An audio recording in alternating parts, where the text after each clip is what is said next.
Welcome to the most petty fights in Survivor History 2.0. It's like we've leveled up, and with that comes 10 more questionable, short-term, emotionally charged arguments that never really mean much of anything and only serve to drag everyone down. Just the way I like them.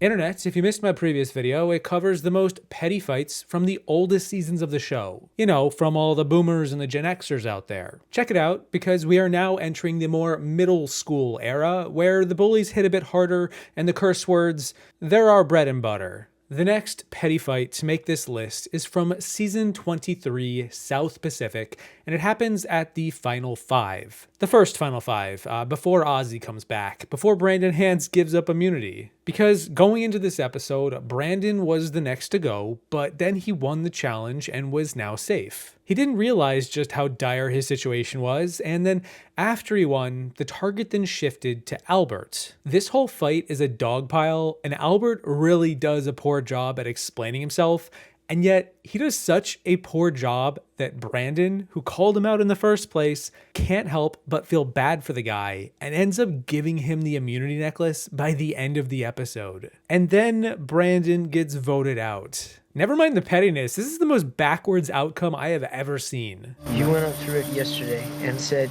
him going to the final three. I know that I haven't turned my back on you one time this game. You have never promised anyone but me and Coach the final three. Ever spoke against me in this game. Well, yesterday you brought up, you said, okay, we're still good for the three. You said You me. just told me. That is not true. You just told me. You're lying out your ass. That is Don't not you true. lie to me. That is not true. I did not.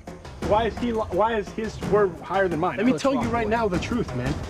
Him and I made a deal. Don't be calling me a damn liar, buddy, because I... Rick, you're out of your mind. Dude, I know you've been a straight up guy, but that's not a true So he lied. Those last two things are not true, man. So he's a liar. Hold on, let me just tell you everything that happened. Is there a strategic value Because in you don't care switching? about Let me people. finish, Because you don't care damn about it. people in the game. Listen, So where, I can't- will you finish? No, because... Where is the strategic mind now? Meanwhile, on Season 25, Philippines, we have that infamous feud between RC and Abby Maria. Oh boy, so this one cuts deep, so deep in fact, that RC declined to play in Cambodia 6 seasons later because Abby was likely going to be on the cast. RC and Abby initially worked together when they found the idol clue at the beginning of the season, but then Abby got paranoid of RC potentially working with other players, so she branched out to find Pete. Pete, also on their tribe, then learned of this idol clue between her and RC, and he decided to drive a wedge between the two women by putting this in RC's bag, despite the fact that Abby and RC hid the clue not in RC's bag. Abby then finds this clue in RC's bag. She blames RC for being shady. RC is really confused how it got there, and now RC's dead to Abby. What is that under our bag? It's the clue. The hidden immunity idol. I think she went, got the clue out of where we had buried it, put it in her bag, and I think it fell. You found it here? I'm really surprised that I saw this clue thing out of your bag. I have no idea what happened with the clue. RC didn't do anything. I was the one who put it there. Abby showed me where the clue to the idol was, so I went and got it, put it in my pocket. RC's bag spilled all over the bed. And I was like, and then boom. I think it needs a little bit more salt, but you know me, I'm a salty person. I'm not gonna talk to you about anything. You know what you did. I didn't do anything. I do not want to talk to you. You know exactly what you did. You broke. You betrayed me. Pete, what the hell is she talking about? I wasn't here. You have absolutely no clue why she won't talk to me? No, that's between you guys, not me. So you're lying to me by not telling All right, whatever you want to believe is what you want to believe. She's like too much. She's just like, seriously, are you insulting my intelligence right now? You're trying to freaking fool me? I'm not stupid. Man oh man, this next one is just one punch to the head after the next. This next one is more of a collage of petty moments than just a single one. We're talking about Season 27, Blood versus Water, between pretty much every loved one in the pre-merge and Brad Culpepper. From F-bombs to middle fingers to a lot of animosity across both tribes, Brad catches a lot of heat for his gameplay in the first few episodes, and I can't say that he is the biggest fan of this Redemption Island twist when all is said and done. Once upon a time, I said that Redemption Island actually does kind of work on Season 27, and if I'm really honing in on why, I think we found it. I think Brad's lining up his game right now, I think, and everybody's just kind of falling under his spell. Mr. Football over there smiling at me like he does. You can be big, but that's the worst thing in this game. You guys cheer over there after you win, and we got to go home and get rid of one of your loved ones. You guys haven't had the difficult conversations we've had. We're playing Survivor, babe. Maybe it was more to it than that. You, Brad Culpepper. Hey, yo, Marissa, tone it down. No, tone it down. I wanted somebody to come that, you know, she and I could work together to be. Somebody you could hate. Somebody I could hate, like Brad Culpepper. Just, you know, look away. You're a child. Hi. We've been listening to the people who get voted off about how he's shushing the women. Your husband, if I've hushed anybody. Has you heard me hush anybody? Didn't hush me. No, he didn't hush a man that's bigger than him that can beat his ass. I mean, he lied to me all the time, and, you know, he's not somebody to be trusted, so people should start thinking about that. Maybe start thinking about trying to knock the king off his throne. Then you made a wrong decision in trusting me. One of my all-time favorite fights is from season 28, Cagayan, at the final 5 between Tony, Trish, and Cass. Cass can't keep a secret, or she doesn't want to keep a secret anyway. Tony loses his cool at Cass's stone face, at her logic. Trish erupts, as is expected, and it all culminates with the wildest llama noises ever made this side of the South Pacific. It then also carries into the tribal council for a second bout of arguing, mostly from Tony, and the wild noises of jungle pettiness never sounded so bizarre. Tony decided to confront me and say, I heard that you were conspiring against me, and I just want you to know that Wu told me all that, and I'm okay with it. It was stupid of Wu to tell him, but it was stupid of Tony to tell me. He just told me that yesterday on the boat you told him everything. No way. I didn't say anything. So Wu says he didn't tell you anything on the boat yesterday. Who said you went behind my back? Did I make that up out of the blue? Or was that a fact? He's amazing, man. I'm allowed to confront people too, Tony. Well, you sealed your fate. Congratulations. So our deal's off, Tony, then? I want nothing to do with you, Cass, so Okay. please don't talk to me. When I told you that, you weren't supposed to tell him. You get it? I'm sorry I don't talk llama. I'm supposed to talk llama to you. You understand that better? I just have a quick question for Cass. Do you think I'm stupid? I knew you were listening to that, Trish. So why were you sitting there talking about me 5 feet away about how you were gunning to get me off this morning? Let me tell you something. I'd rip you apart in 30 seconds. Stop You've been it, crying so guys. hard you wouldn't even be able to Stop it, get guys. yourself. But then you turn around with that big, ugly, fleeting grin on your face and act like you're gonna win everything. And I got news for you, sister. You're not. And everyone sees it the way I do, except for you. Everyone here sees you for who you are, except for you. And it's really quite tragic. Trish, let's take a walk. Well, I didn't predict that Psycho Bitch would come out at me today, but Tony was caught trying to tell Wu he's Final 3 and me I'm Final 3. Jeff, this young lady here is delusional. She just sits there with the same grin on her face. Look, here it is. Well, you're making an ass of yourself. And she calls me an animal. So I had to talk to her like I'm an animal. So I said, so she could understand me. Wow.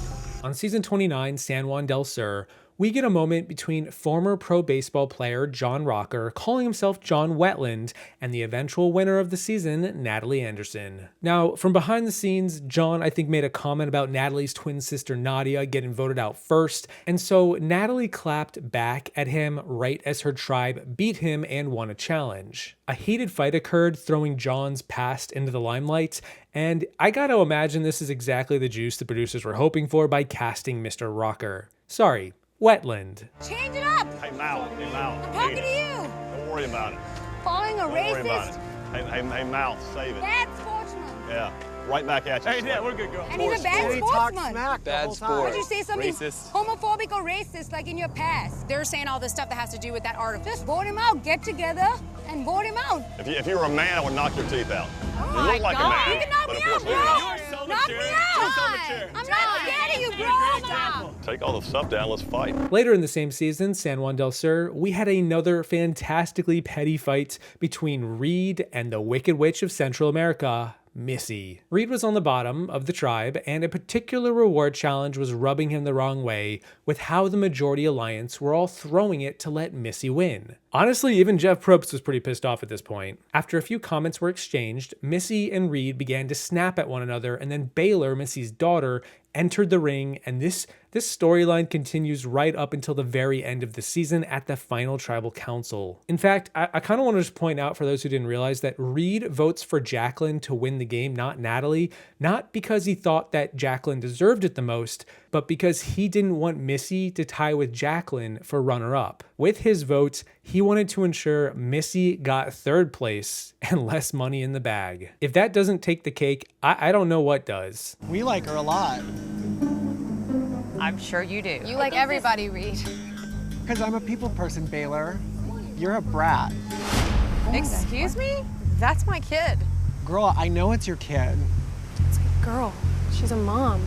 That's fine. I understand she's your mom, but you're also, how old are you? 20-something? If you're acting like a brat, I'm gonna tell you you're being a brat right now. It's not worth it. Forget it? Forget it. He can't. It's not worth it. He can't listen. All He right. doesn't know how. You cast yourself as the motherly figure. However, fans of classic literary fiction will see through very quickly to who your true character was, which is the wicked stepmother. She takes things that she's either not entitled to or didn't earn herself, which was always evidenced by the fact that you got more gimmies in this game than anyone and performed the worst out of anyone. That, to me, feels like your fatal flaw in your whole plan, because unlike life, in the game of Survivor, the outcasts are the one who get the final say. This is why I love fairy tales, because they always have a happy ending, and the wicked stepmother never wins. Hey, This is what comes with making it to the final 3. don't worry about it. It doesn't matter.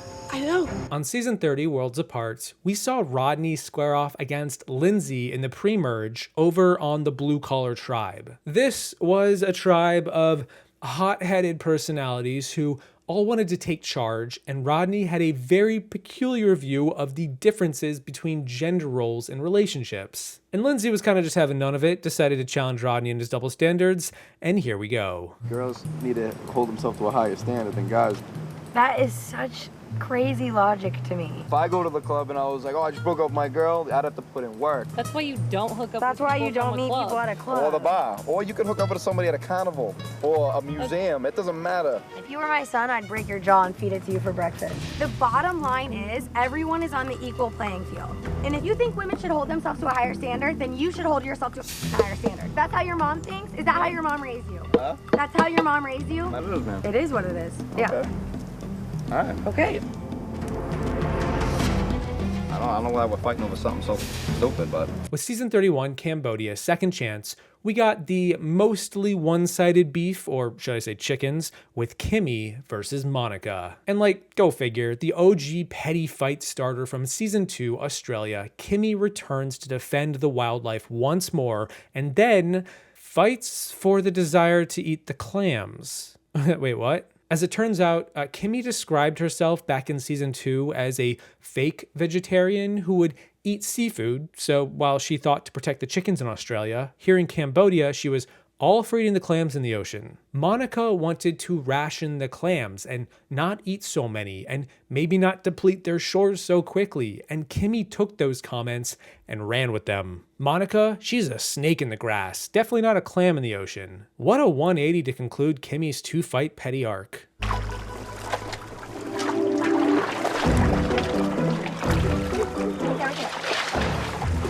Damn you. Nothing in the net. We bring home the protein for the boys. We're the gatherers, and we're fine with it. Because as women, we should be strong. We should stick together. I think we should not take like all the big clams. We're gonna put them in the basket by you. We're depleting this entire Listen coast. a minute, it's gonna keep on going, and they move. Maybe we'll stop hunting then. Like no more clams. No, I wanna eat. I know, Kimmy, but we're depleting the water of all the freaking clams. We keep just eating everything in the water. There's not gonna be a lot left. I really need to practice my patience a little bit more because Monica is wearing my patience very thin. She's like, oh, leave him in the ocean, leave him in the ocean. Oh, God. We need to eat. No, just leave it back in the ocean because we're gonna go and deplete the whole entire ocean of its supply of food. No, no pumpkin, no. She's a snake in the grass. Yeah. She's a snake in the grass. And then we get to season 32, Ko Wrong, and we're dealing with the Bash brothers of Survivor, Jason and Scott, Two burly guys who were duped at the top of the merge and ready to wreak havoc on the Majority Alliance for blindsiding them. Yeah, these two guys got outplayed, and so to return fire in retaliation, they decided to hide the tribe's machete to put out the fire and attempt to fight everyone else with psychological warfare. Or, as we say in the biz, being petty as hell. What do you guys think about taking away their food? Yeah. We don't provide food. No. Yeah. After they go to bed, machete and axe disappear. It's psychological warfare. I say we make camp life miserable, no providing food. Are we in agreement on that? Yeah. It's time to raise havoc.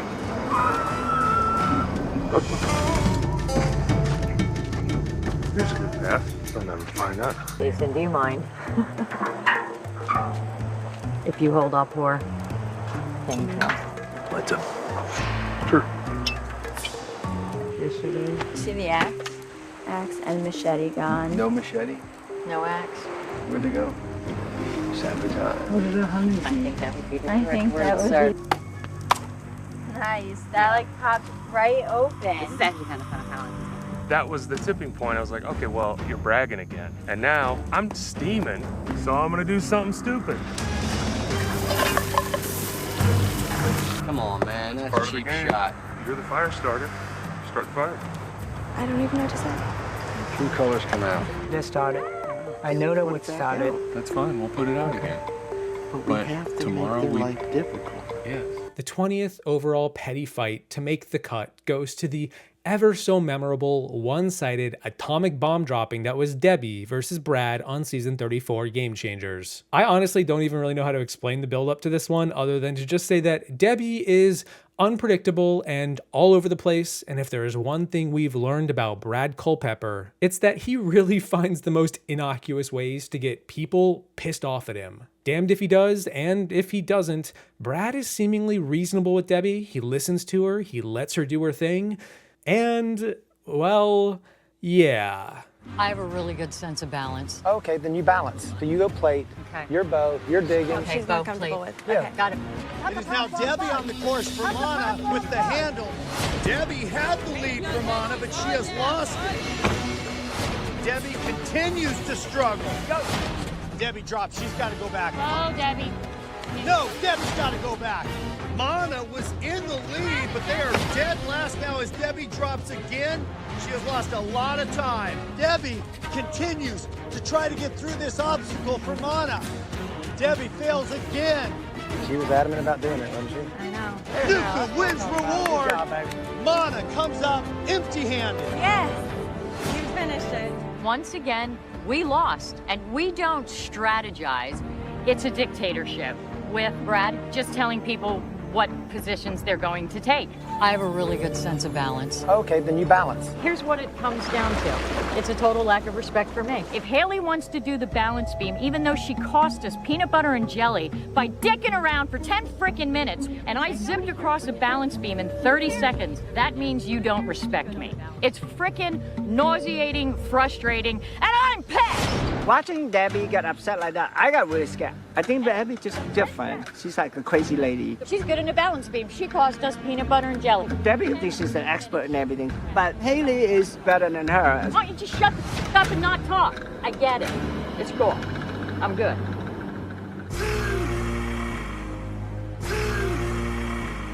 And that's it. Those are 10 more of the most petty fights in all of Survivor. And that's just the middle school portion of the show. Dare I say we have still got plenty more seasons to get around to in the future. Either way, let me know what you think about these ones and any other fights that should get a mention from the first 34 or so seasons. A big thanks to my patrons for not going nuclear on me. Seriously, I appreciate it. Thank you all for watching. I hope you enjoyed the video.